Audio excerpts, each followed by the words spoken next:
Hello, everyone. Welcome back.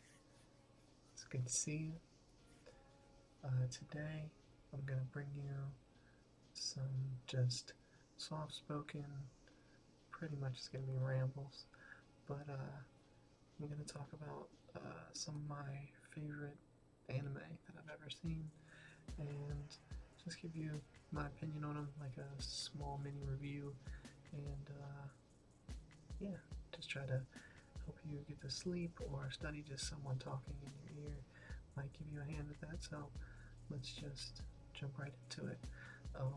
These are four, not in any order from favorite or anything like that, but they are some of my favorites, and I personally used to watch, well, I still do, but I still do watch some of these, but I used to watch them like crazy when I was younger, and I absolutely love them.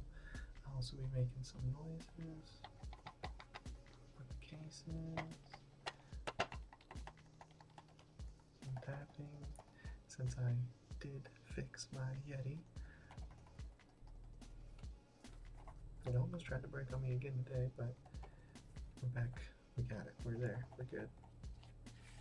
So this first one is called Escaflowne, and it is absolutely beautifully drawn and beautiful to look at.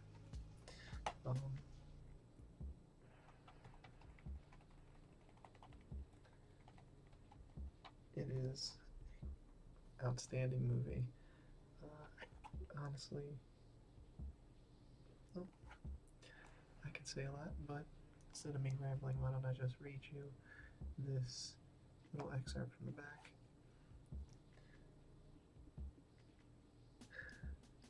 So here we go. Here's your sneak peek at me reading my book to you. Alright. Hitomi Kanzaki is tired of life, depressed and despondent. She wishes that she could just fade away, to make the pain of living stop hurting.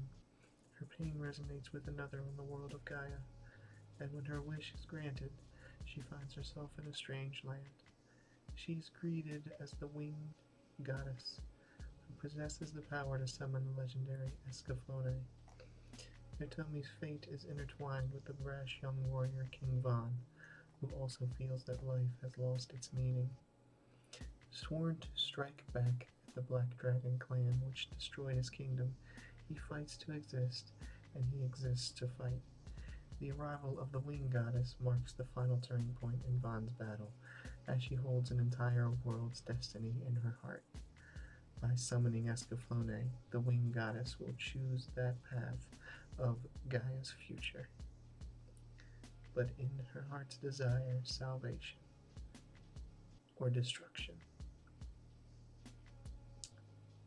It's an absolutely fantastic movie.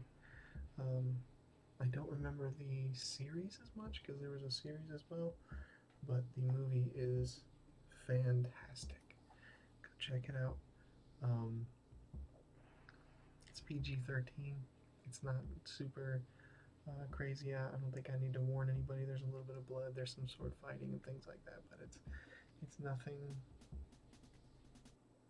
that I don't think people can handle these days. But it's very good.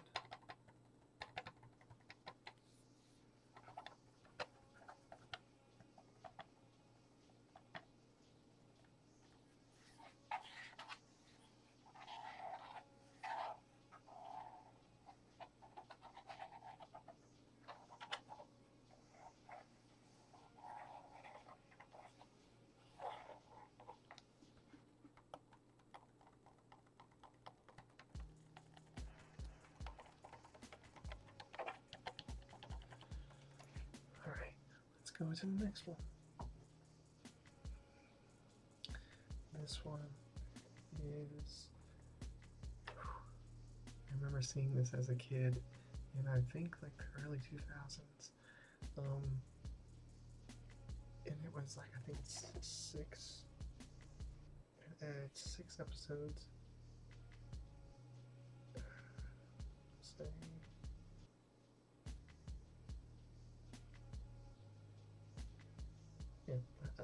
believe it's 6 episodes.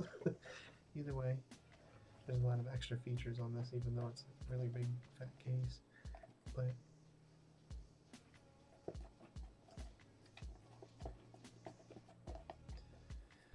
this is Blue Submarine number 6, and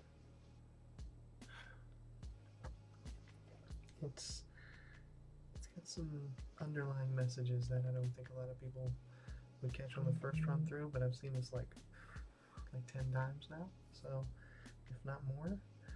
And I mean, this even drew my dad's attention in, and he doesn't care at all for cartoons or anything like that, but this is such an interesting show.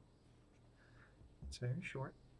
I mean, I think all in all you're gonna spend maybe like 3 hours or so, but it's really good. It looks really good. I will say some of the, every once in a while, some of the little like 3D animations for some of the ships looks a little dated, but it's totally made up. It makes it all up for with the level of animation that is put into this. It's just chef's kiss. Beautiful. But yeah, Blue Submarine number 6. I'll read the back of this one too. So here we go. In the future, the rising temperature of the Earth has melted the polar ice caps. As a result, the planet's last remaining land masses are in danger of sinking into the ocean. As if humanity didn't have enough problems, an army of ocean-dwelling creatures, led by the scientist Zorndike, have seemingly declared war on mankind. Humanity's last hopes rest with the state-of-the-art vessel Blue Sub-6 and her crew. Can Tetsu and Mayumi stop Zorndike's mutant army and save what remains of humanity? Yeah, this...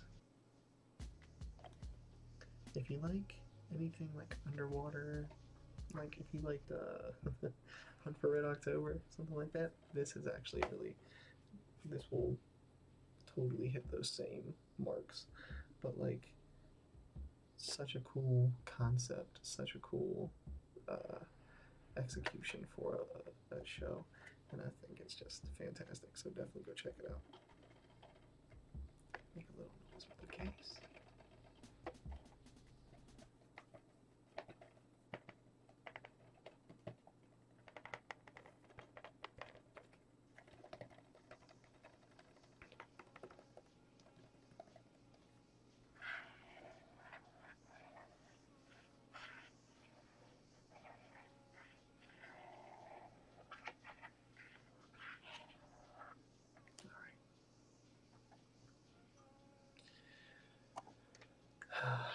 I think this one right here, and this is how you know it's really old. This is a VHS, and I found this back when Suncoast was a thing. Yeah, Suncoast. I saw this on some sci-fi network really in the morning as a kid, and I was like, what is this? I need more of it. I had never seen any, or at least I hadn't seen any anime that were like this before, and I didn't see anything that made me want to watch more of it like this did. But this is called Fatal Fury, the motion picture. This is like where King of Fighters, the 2D fighting game, the characters come from, or maybe vice versa. I'm not sure which one came out first, but probably the game came out first. But either way, yeah, this one.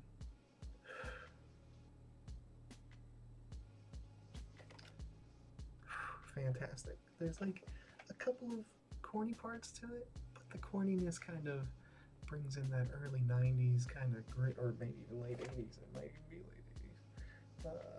I think it's like 92 or 3 or 4, somewhere around there.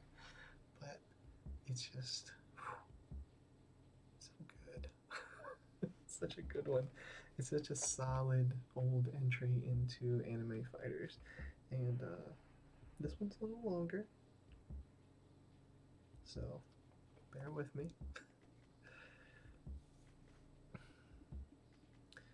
Following the incredible success of the, you know what? I'm not gonna read that. That's not interesting. That's not about the movie. So we'll skip ahead a little bit, make it a little bit shorter.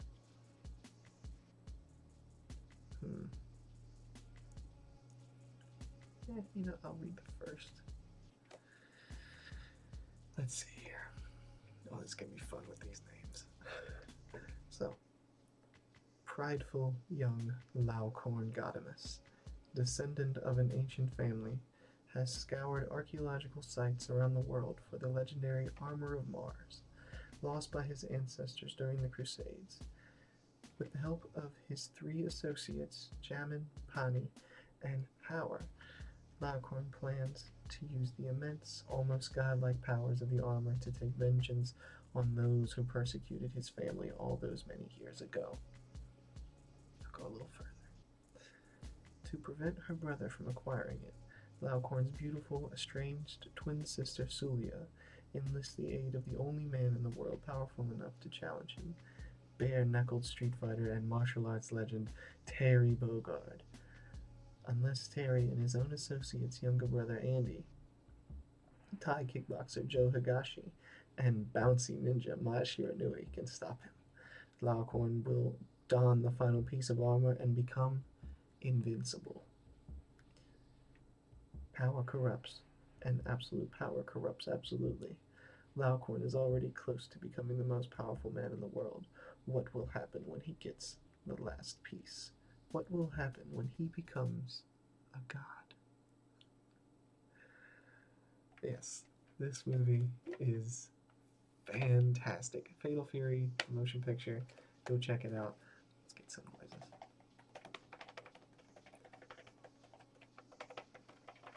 This is like, I guess this is like meta lo-fi ASMR.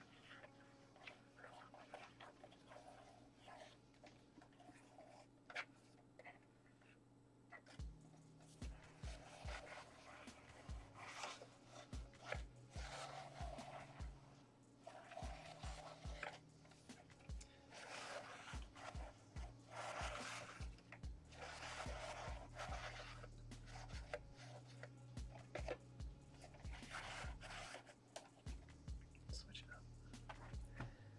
Alright, so finally, this one, I don't know if a lot of people liked this one, but I know that Tsunami on Cartoon Network was where I first saw Tenchi Muyo.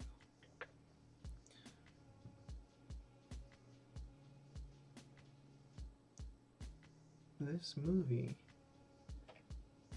is not the shining example of the series, in my opinion, but it's a really good movie.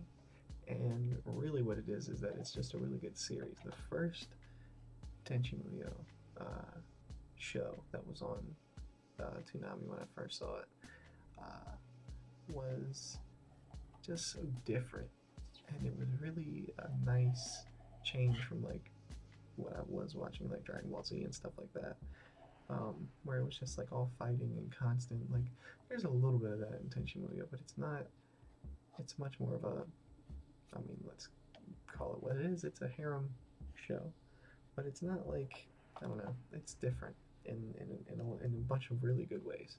It's very imaginative, and I think the overall universe is really interesting, and the way that they kind of present everything is really good. So I would highly recommend going to check out any of the Tenchi Muyo series, but the first like 13 episodes, that's what you want to look at. This one's really good though too. So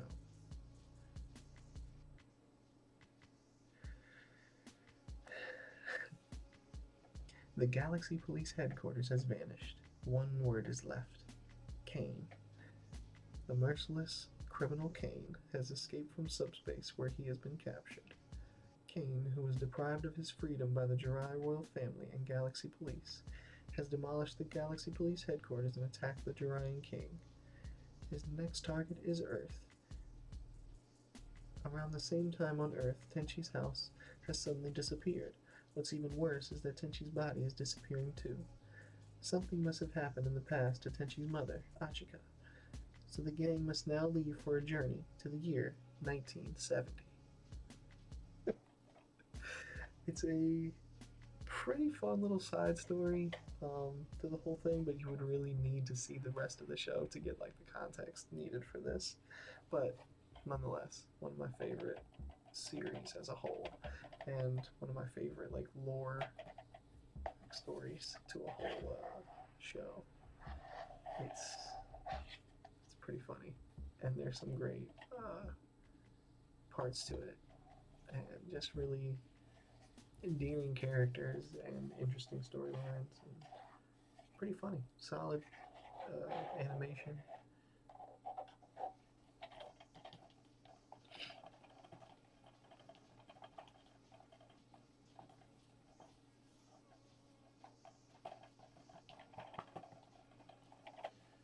So let me know down in the comments if you enjoyed this.